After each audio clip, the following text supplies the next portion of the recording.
Hello, नमस्कार दोस्तों, हमारे यूट्यूब चैनल सिलेक्शन पॉइंट पर आपका स्वागत है। करंट अफेयर्स अगस्त 2022 की अंतर्राष्ट्रीय क्रोनोलॉजी के तीसरे वीडियो में हम चर्चा करेंगे अंतरिक्ष एवं रक्षा प्रौद्योगिकी पर। तो चलिए स्टार्ट करते हैं। सबसे पहली न्यूज है, चीन ने लॉन्च किया अंतरिक्ष स्टेशन के लिए लैब मॉड्यूल। आपको पता होगा कि चीन अपना अलग अंतरिक्ष स्टेशन बना रहा है जिसका नाम है तियांगोंग। अभी दुनिया में केवल एक अंतरिक्ष स्टेशन है जिसे अंतर्राष्ट्रीय अंतरिक्ष स्टेशन का नाम दिया गया है और उसमें दुनिया की बड़ी बड़ी स्पेस एजेंसीज उस अंतरिक्ष स्टेशन को शेयर करती है। लेकिन अभी रशिया ने वहाँ से हटने का फैसला किया है और वो भी अपना एक अलग अंतरिक्ष स्टेशन बनाएगा और चीन भी अपना एक अंतरिक्ष स्टेशन बना रहा है जिसका नाम है तियांगोंग। उसके लिए उसने लैब मॉड्यूल लॉन्च किया है। ये दूसरा लैब मॉड्यूल है, कुल 3 लैब मॉड्यूल उसके लिए लॉन्च किए जाएंगे। तो चीन का एक द्वीप है, चीन के तटीय जो पूर्वी तट है वहाँ पर एक द्वीप है हेनान द्वीप। वहाँ से लॉन्ग मार्च 5BY3 रॉकेट से इसे लॉन्च किया गया है। हेनान द्वीप पर लॉन्ग मार्च 5BY3 रॉकेट से इसे लॉन्च किया है चीन का अंतरिक्ष स्टेशन तियांगोंग। उसके लिए ये एक लैब मॉड्यूल लॉन्च किया है। अगली न्यूज है, कैपस्टोन क्यूबसेट। यह एक उपग्रह है। कैपस्टोन क्यूबसेट एक उपग्रह है। नासा द्वारा इसे लॉन्च किया गया है न्यूजीलैंड के माहिया प्रायद्वीप से। नासा यूएसए की स्पेस एजेंसी है जिसकी स्थापना 1958 में की गई थी। उसने कैपस्टोन क्यूबसेट नामक एक उपग्रह को लॉन्च किया है। कैपस्टोन का पूर्ण रूप है cislunar autonomous positioning system technology operations and navigation experiment CAPSTONE. और ये जो कैपस्टोन क्यूबसेट उपग्रह है इसे लॉन्च किया है आर्टेमिस कार्यक्रम के अंतर्गत लॉन्च किया गया है। इसे लॉन्च करने के साथ ही आर्टेमिस कार्यक्रम की शुरुआत हो गई है। और आर्टेमिस कार्यक्रम क्या है? नासा द्वारा चंद्रमा पर मानव को भेजना। शायद 2024 तक नासा आर्टेमिस कार्यक्रम के तहत चंद्रमा पर मानव को भेजेगी। 1970 में चंद्रमा पर मानव को भेजा था नासा ने। उसके बाद से चंद्रमा पर कोई भी मिशन नहीं भेजा गया है, किसी भी मानव को लेकर कोई भी मिशन नहीं भेजा गया है। तो कैपस्टोन क्यूबसेट एक उपग्रह है, नासा ने लॉन्च किया है न्यूजीलैंड के माहिया प्रायद्वीप से। और कैपस्टोन का पूर्ण रूप यहाँ पर दिया हुआ है। और आर्टेमिस कार्यक्रम क्या है? नासा द्वारा चंद्रमा पर मानव को उतारना। अगली न्यूज है, CRS-25। CRS-25 क्या है? स्पेस एक्स का कार्गो मिशन है। CRS-25 तो है स्पेस एक्स का कार्गो मिशन। और स्पेस एक्स है अमेरिका की निजी स्पेस एजेंसी जिसके मालिक हैं एलन मस्क। तो CRS-25 है अंतर्राष्ट्रीय अंतरिक्ष स्टेशन के लिए फाल्कन 9 रॉकेट द्वारा फ्लोरिडा के केनेडी स्पेस सेंटर से लॉन्च किया गया स्पेस एक्स का कार्गो मिशन है। ये CRS-25 अंतर्राष्ट्रीय अंतरिक्ष स्टेशन के लिए फाल्कन 9 रॉकेट द्वारा स्पेस एक्स का कार्गो मिशन है जिसे फ्लोरिडा के केनेडी स्पेस सेंटर से लॉन्च किया गया है। अगले पेज पर चलते हैं। इसरो द्वारा सिंगापुर के 3 सैटेलाइट लॉन्च किए गए हैं। इसरो ने सिंगापुर के 3 सैटेलाइट को लॉन्च किया है। इसरो बहुत लंबे समय से सैटेलाइट लॉन्च नहीं कर रहा है। 2020 में कोविड-19 की बीमारी आ गई, 2021 में भी ये बीमारी चलती रही। फिर अंतरिक्ष जो कार्यक्रम था इसरो का वो उस बीमारी के कारण थोड़ा बाधित हुआ है और थोड़ा सा ढिलाई से चल रहा है। अब कुछ प्रोग्रेस देखने को मिल रही है। तो इसी कड़ी में इसरो ने सिंगापुर के 3 सैटेलाइट लॉन्च किए। न्यू स्पेस इंडिया लिमिटेड जो इसरो की वाणिज्यिक शाखा है उसके एक वाणिज्यिक मिशन के रूप में इसरो ने इसे लॉन्च किया है। इसके साथ ही इसरो ने PSLV कक्षीय प्रायोगिक मॉड्यूल भी लॉन्च किया है। PSLV-C53 polar satellite launch vehicle C53 से आंध्र प्रदेश के श्रीहरिकोटा के सतीश धवन अंतरिक्ष सेंटर से लॉन्च किया गया है। और ये PSLV का 55वां मिशन है। ये PSLV का 55वां मिशन है। सिंगापुर के जो प्रक्षेपित उपग्रह हैं उनके नाम है DSEO एक नंबर, दूसरा है न्यूसार और तीसरा है स्कूप 1। इसरो ने 1999 से 34 देशों के 345 उपग्रहों को अब तक अंतरिक्ष में प्रक्षेपित किया है। तो इसरो द्वारा सिंगापुर के 3 सैटेलाइट लॉन्च किए गए हैं। कौन कौन से हैं? ईओ, DSEO, न्यूसार और स्कूब-1। PSLV C-53 से लॉन्च किया है।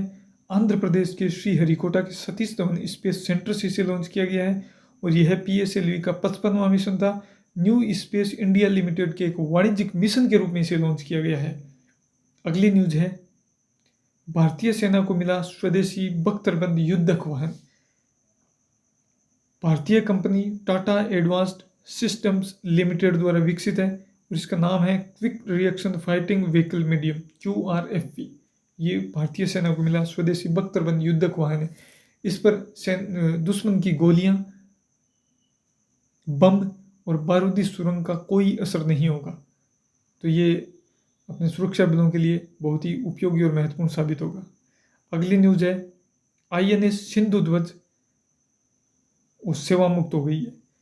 INS सिंधु ध्वज रूस द्वारा निर्मित सिंधु घोष श्रेणी की एक पनडुब्बी है। पनडुब्बी जो पानी के अंदर से चलती है। भारत के पास वर्तमान में 15 पनडुब्बियां हैं। 7 रूस द्वारा निर्मित है, 4 जर्मनी और 4 फ्रांस की।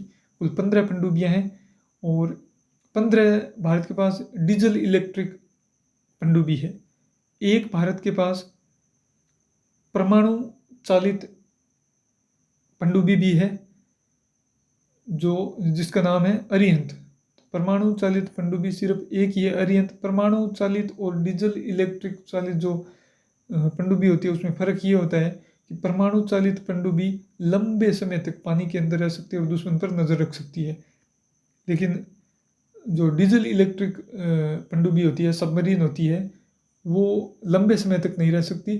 उसको थोड़े टाइम बाद में पानी के ऊपर आना पड़ता है और फिर उसका जो प्रोसेस है वो करके वापस जाना पड़ता है। तो वो लंबे समय तक पानी के अंदर नहीं रह सकती है। तो INS सिंधु ध्वज है वो अब सेवा मुक्त कर दी गई है। INS सिंधु ध्वज एकमात्र ऐसी पनडुब्बी है जिसे प्रधानमंत्री मोदी द्वारा CNS रोलिंग ट्रॉफी से सम्मानित किया गया है। तो INS सिंधु ध्वज। अगली न्यूज है, high speed expendable aerial target का सफल उड़ान परीक्षण किया गया है। High speed expendable aerial target का सफल उड़ान परीक्षण किया गया है। इसका उड़ान परीक्षण ओडिशा के चांदीपुर के इंटीग्रेटेड टेस्ट रेंज से किया गया और इस जो हिट है हाई स्पीड, जो ये हिट है high speed expendable aerial target, तो इसका पूर्ण नाम है, जो शॉर्ट नाम है वो हिट है। और इस जो ये पूरी जो प्रणाली है इसका नाम दिया गया है अभ्यास, जो कि स्वदेशी रूप से डिजाइन की गई है।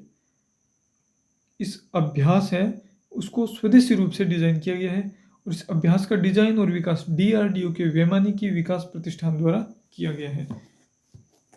तो हिट जिसका नाम अभ्यास है स्वदेशी रूप से डिजाइन किया गया है। ओडिशा के चांदीपुर के इंटीग्रेटेड टेस्ट रेंज से इसका परीक्षण किया गया और अभ्यास का डिजाइन और विकास DRDO के वैमानिकी विकास प्रतिष्ठान द्वारा किया गया है।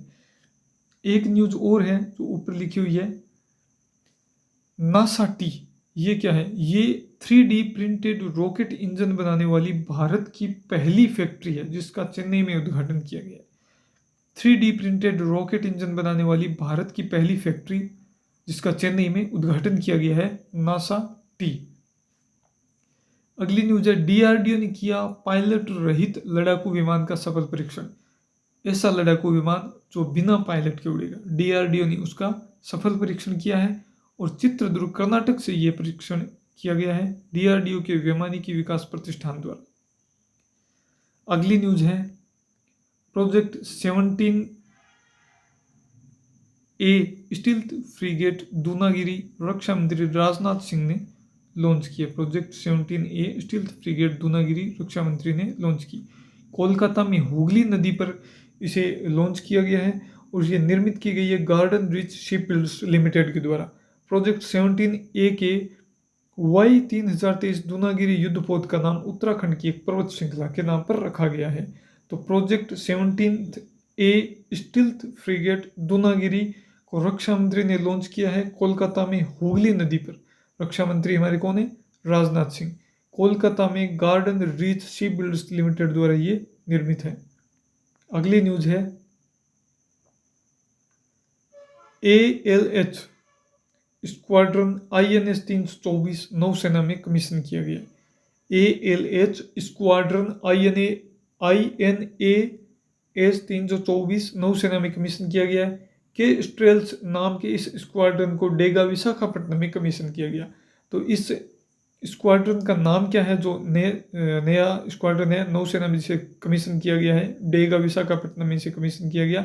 के स्ट्रेल्स नाम का ये स्क्वाड्रन है। अगली न्यूज है भारतीय नौसेना को सौंपा गया IAC Vikrant. Cochin shipyard limited Kochi द्वारा ये निर्मित किया गया है। फरवरी 2009 से इसका निर्माण प्रारंभ हुआ।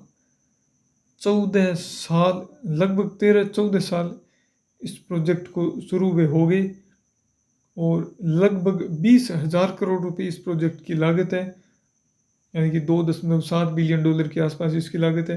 देश का पहला स्वदेशी विमानवाहक पोत है ये, युद्धपोत जिसे एयरक्राफ्ट करियर कहते हैं। भारत के पास वर्तमान में